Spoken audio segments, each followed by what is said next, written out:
我说的意思你们懂到没有？我很担心我们现在的科学或者说现在的人们的这种各种的广告啊，各种外在的这些事物，人类现在固有的信仰，如果我们在短短的100多年当中，很有可能太过的包括我们像藏地这些的佛教和传统呢，最后都变成了一个信仰而已。就这样就很可惜，我很担忧。这个也许是一个过多的担忧，就是有一个叫做杞人忧天。以前有一个人，他天天的想会天要垮下来，很伤心，很担心，但天没有垮下来。但我的担心呢，也许确实是我们需要年轻人值得关注，因为当我们没有信仰的时候呢，那外在的物质再丰富也我不幸福。如果我们内在的心灵的这种安详平静没有的话，光有一个外在的钱财，美金也好，这个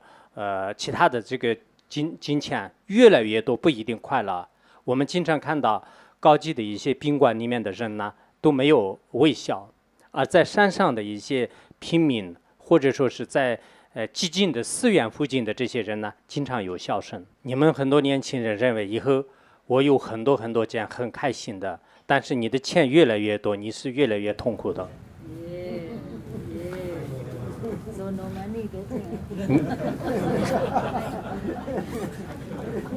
因为这是历史证明的，也是人生的体验会证明的。尤其是美国这几年有很多的调查显示，那么我们的叫做繁荣指数，也就是说人们的金钱越来越多的时候呢，那么幸福指数越来越低。我们现在很多年轻人追求的目标，我觉得是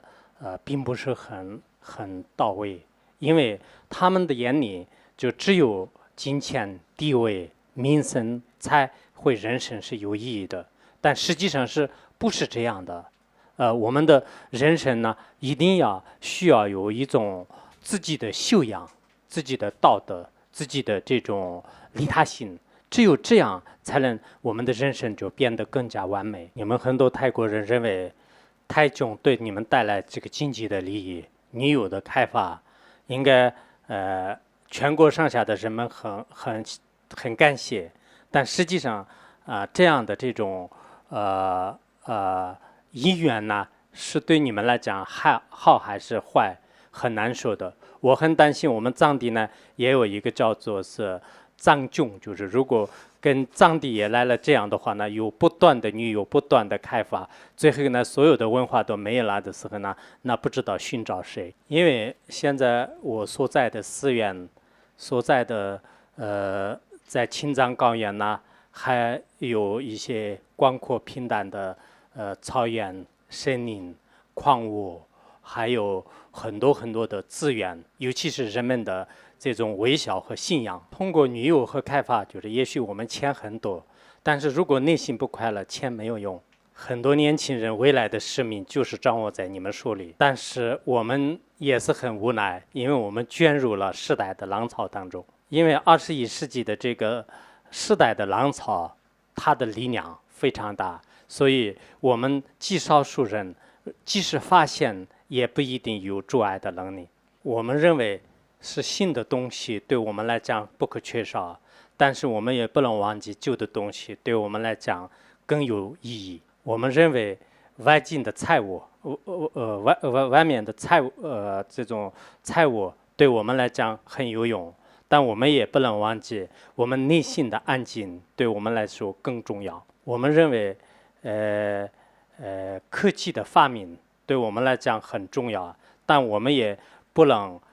忘记应该宗教的这种传统对我们来讲更有意义。因为新的东西外面的财物对我们带来的快乐是暂时的变化性的而我们的宗教和固有的这些快乐是应该说是永恒的，它对我们的利益是更加广泛。